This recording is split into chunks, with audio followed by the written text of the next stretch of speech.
नमस्कार मित्र, मेरे spiritual connect पे आप सभी लोगों का हार्दिक अभिनंदन है। आज मैं आप लोगों को माँ दुर्गा देवी के अथर्वशीर्ष के बारे में बताने वाली हूँ मित्रों, तो उसको ध्यान से सुनिए। बहुत ही छोटा है और बहुत ही अच्छा अर्थ है इसका। आप सुनेंगे अर्थ को तो खुद ही प्रेरित होंगे, दूसरों को भी प्रेरित करेंगे, लाइक करेंगे, शेयर करेंगे और सब्सक्राइब भी करेंगे मित्रों। मुझे पूरा विश्वास है, आप सुनेंगे तो आपकी आत्मा बोलेगी कि लाइक, शेयर और सब्सक्राइब करना नैतिक शिक्षा है, नैतिक सीख है, वो जो करना ही चाहिए मित्रों। इससे मनोबल बढ़ता है। तो चलिए शुरू करते हैं देवी का अथर्वशीर्ष। सभी देवता देवी के समीप गए और नम्रता से पूछने लगे। जितने भी देवता थे सब देवी के समीप गए और उन्होंने उनसे पूछा, माँ देवी से, माँ दुर्गा देवी से, आप कौन हैं? उन्होंने कहा, मैं ब्रह्म स्वरूप हूँ। माँ दुर्गा देवी बोले हैं, मैं ब्रह्म स्वरूप हूँ। मुझसे प्रकृति, पुरुषात्मक, सद्रूप और असद्रूप जगत उत्पन्न हुआ है। मैं आनंद और अनानंद रूपा हूँ। मतलब आनंद भी वही है और जो दुख दर्द होता है अनानंद, आनंद नहीं रहेगा तो अनानंद रहेगा, वो भी माँ दुर्गा ही है। मैं विज्ञान और अविज्ञान रूपा हूँ। अवश्य जानने योग्य ब्रह्म और अब्रह्म भी मैं ही हूँ। पंचीकृत और अपंचीकृत महाभूत भी मैं ही हूँ। यह संपूर्ण दृश्य जगत मैं ही हूँ। माँ देवी बोल रही हैं, मैं ये संपूर्ण जगत ही हूँ। सारा जो दिख रहा है जगत वो मैं ही हूँ। वेद और अवेद मैं हूँ। विद्या और अविद्या भी मैं, अजा और अनजा भी मैं ही हूँ। नीचे ऊपर अगल बगल भी मैं ही हूँ। मैं रुद्रों और वसुओं के रूप में संचार करती हूँ। मैं आदित्यों और विषुदेवों के रूपों में मैं फिरा करती हूँ। मैं मित्र और वरुण दोनों का, इंद्र एवं अग्नि का और दोनों अश्विनी कुमारों का भरण पोषण करती हूँ। मैं सोम, त्वष्टा, पुषा, भग को धारण करती हूँ। मैं सोम, त्वष्टा, पुषा और भग को धारण करती हूँ। त्रैलोक को आक्रांत करने के लिए विस्तृत पादक्षेप करने वाले विष्णु, ब्रह्मदेव और प्रजापति को मैं ही धारण, ब्रह्मा विष्णु महेश को मैं ही धारण करती हूँ, माँ बता रही हैं। देवों को उत्तम हवि पहुँचाने वाले और सोमरस निकालने वाले यजमान के लिए हवन द्रव्यों से युक्त धन धारण करती हूँ। मैं संपूर्ण जगत की ईश्वरी, उपासकों को धन देने वाली। ये सुनिए मित्रों, सबको पैसा बहुत चाहिए ना, धन दौलत, तो देखो माँ बता रही हैं, मैं संपूर्ण जगत की ईश्वरी, उपासकों को धन देने वाली, ब्रह्म रूप और यज्ञों में यजन करने योग्य देवों में मुख्य हूँ। मैं आत्मस्वरूप पर आकाश आदि निर्माण करती हूँ। मेरा स्थान आत्मस्वरूप को धारण करने वाली बुद्धि वृत्ति में है। जो इस प्रकार जानता है वह दैवी संपत्ति लाभ करता है। मतलब एक आसुरी संपत्ति होती मित्रों, एक दैवी संपत्ति होती। तो दैवी संपत्ति जप तप पूजा पाठ भगवत शरणागति से मिलती है, तो वही माँ बता रही हैं। उन अग्नि के से वर्ण वाली, ज्ञान से जगमगाने वाली, दीप्तिमती, कर्म फल प्राप्ति के हेतु सेवन की जाने वाली दुर्गा देवी की हम शरण में है। असुरों का नाश करने वाली देवी तुम्हें नमस्कार है। ये देवता लोग माँ को बोल रहे हैं। प्राण रूप देवों ने जिस प्रकाशमान वैखरी वाणी को उत्पन्न किया उसे अनेक प्रकार के प्राणी बोलते हैं।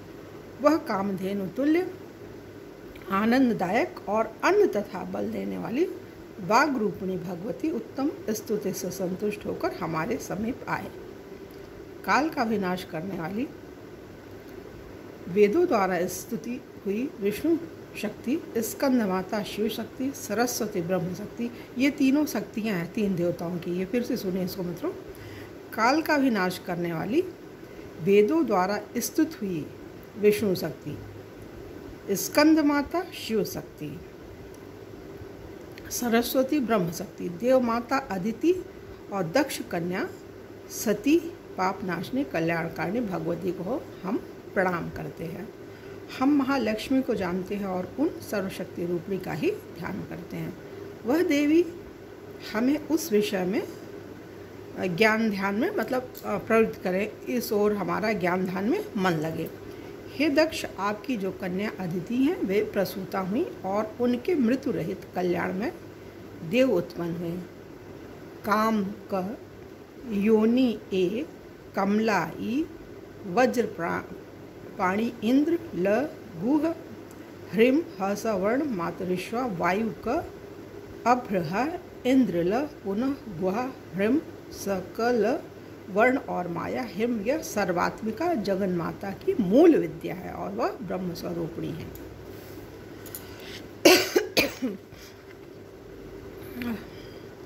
इसी प्रकार वरिवास्या रहस्य आदि ग्रंथों में इसके और भी अनेक अर्थ दिखाए गए हैं।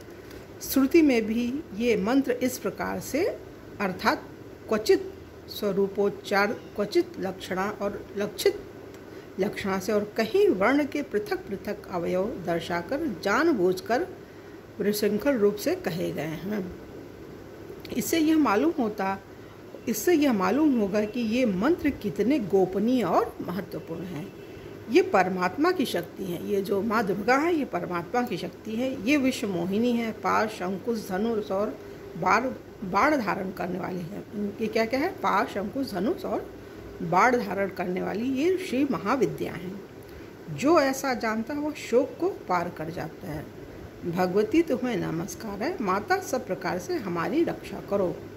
मंत्र दृष्टा ऋषि कहते हैं, मंत्र को जानने वाले जो ऋषि हैं वो बोल रहे हैं वही ये अष्टवसु हैं, मतलब माँ ही अष्टवसु हैं, वही एकादश रुद्र भी हैं, वही ये द्वादश आदित्य हैं जो 12 सूर्य होते हैं, वही ये सोमपान करने वाले और सोमपान न करने वाले विश्व देव हैं, वही ये यातुधान एक प्रकार के राक्षस, यातुधान असुर राक्षस जो ये सब चीज़ें हैं वो भी वही हैं, असुर राक्षस पिशाच यक्ष और सिद्ध, वही ये सत्व रज तम है, वही ये ब्रह्मा विष्णु रुद्र रूपिणी है, वही ये प्रजापति इंद्र मनु है, वही ये ग्रह नक्षत्र और तारे मतलब सर्वस्व है माँ, ये कहने का है, वही कला काष्ठादि काल रूपिणी है, उन पाप नाश करने वाली, भोग मोक्ष दे, पापों को नाश करके भोग मोक्ष देने वाली, अंत रहित जिनका कोई अनंत नहीं, अनंता एक नाम माता का अनंता भी है, अंत रहित विजयाधिष्ठात्री निर्दोष शरण लेने योग्य कल्याणदात्री और मंगल रूपिणी देवी को हम सदा प्रणाम करते हैं। वाणी ऐ माया ह्रीम ब्रह्मसु काम क्लिम, इसके आगे छठा व्यंजन वही वक्त अर्थात आकार से युक्त चा सूर्य म अवाम श्रोत्र दक्षिण कर्ण उ और बिंदु अर्थात अनुस्वार से युक्त मुम, टकार से तीसरा ड वही नारायण अर्थात आ से मिश्र, डा वायु य वही अधर अर्थात ऐ से युक्त ऐ य और विच्चे यह नवाण मंत्र उपासकों को आनंद और ब्रह्म सायुज्य देने वाला है। इस मंत्र का अर्थ भी जाने। ओम ऐं ह्रीं क्लीं चामुंडा विचे जो मंत्र है उसका अर्थ क्या है? इस मंत्र का अर्थ है चित्त स्वरूपी महासरस्वती, हे सद्रूपी महालक्ष्मी, हे आनंद रूपी महाकाली, ब्रह्म विद्या पाने के लिए हम सब समय तुम्हारा ध्यान करते हैं। हे महाकाली महालक्ष्मी महासरस्वती स्वरूपिणी चंडिके तुम्हें नमस्कार है। अविद्या रूप रज्जु की दृढ़ घंटी को खोलकर मुझे मुक्त करो। हृदय कमल के मध्य में रहने वाली प्रातःकालीन सूर्य के समान प्रभाव वाली, पाश और अंकुश धारण करने वाली, मनोहर रूप वाली, वरद और अभय मुद्रा धारण करने वाली, 3 नेत्रों से युक्त रक्त वस्त्र परिधान करने वाली और कामधेनु समान भक्तों को मनोरथ पूर्ण करने वाली देवी को मैं भजता हूँ।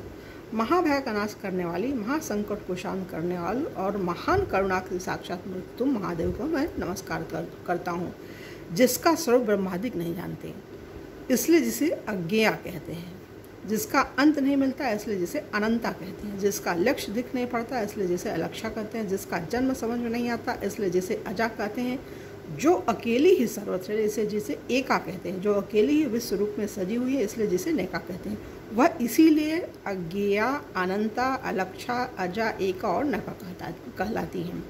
सब मंत्रों में मातृका मूलाक्षर रूप से रहने वाली शब्दों में ज्ञान रूप से रहने वाली, ज्ञानों में चिन्मयातीता, शून्यों में शून्य साक्षिणी तथा जिनसे और कुछ भी श्रेष्ठ, ये सबसे बड़ी चीज, जिनसे और कुछ भी श्रेष्ठ नहीं, वे दुर्गा के नाम से प्रसिद्ध हैं। उन दुर्विज्ञ, दुराचार नाशक और संसार सागर से तारने वाली दुर्गा देवी को संसार से डरा हुआ मैं नमस्कार करता हूँ। और ये अब बहुत ही ध्यान देने वाली बात है मित्रों, इसको ध्यान से, बहुत ध्यान से सुनिए, बार बार सुनिए। इस अथर्वशीर्ष का जो अध्ययन करता है, इस अथर्वशीर्ष का जो अध्ययन करता है, उसे 5 अथर्वशीर्षों के जप का फल प्राप्त होता है। इस अथर्वशीर्ष को न जानकर जो प्रतिमा स्थापना करता है, वह सैकड़ों लाख जप करके भी अर्चा सिद्धि नहीं प्राप्त करता। अष्टोत्तर शतमाने 108 बार जप इत्यादि इसकी पुरस्चरण विधि है। जो इसका 10 बार पाठ करता है, वह उसी क्षण पापों से मुक्त हो जाता है और महादेवी के प्रसाद से बड़े दुष्ट संकटों को पार कर जाता है। इसका अब देखिए, ये भी सभी चीज़ तो ध्यान से सुनने वाली बात है मित्रों। इसका सायं काल में अध्ययन करने वाला दिन में किए हुए पापों का नाश करता है, प्रातः काल में अध्ययन करने वाला रात्रि में किए हुए पापों का नाश करता है, दोनों समय अध्ययन करने वाला निष्पाप होता है। मध्य रात्रि में तुरीय संध्या के समय जप करने से वाक सिद्धि प्राप्त होती है। इसी नई प्रतिमा पर जप करने से देवता सानिध्य प्राप्त होता है। प्राण प्रतिष्ठा के समय जप करने से प्राणों की प्रतिष्ठा होती है। भौमाश्विनी अमृत सिद्धि योग में महादेवी की सन्निधि में जप करने से महामृत्यु से तर जाता है। जो मतलब बहुत रोग कष्ट है, मृत्यु भी सामने आ गई है, तो वो भी एक बार टल जाती है। जो इस प्रकार जानता है वह महामृत्यु से तर जाता है। इस प्रकार यह अविद्या नाशनी ब्रह्म विद्या है। अविद्या को नाश करने वाली है, ये ब्रह्म विद्या है। ये देवी अथर्व सब चीज़ बहुत ही अनुपम है, अद्भुत है, विलक्षण है। माँ स्वयं विलक्षण है, तो अनंता है उनकी, तो कोई सीमा नहीं है। तो मित्रों, ये यहाँ पे ये देवी अथर्व से संपूर्ण हुआ और कल आप लोगों से दूसरे वीडियो में पुनः मिलेंगे। तब तक के लिए जय हिंद, जय भारत, ओम शांति, ओम शांति, ओम।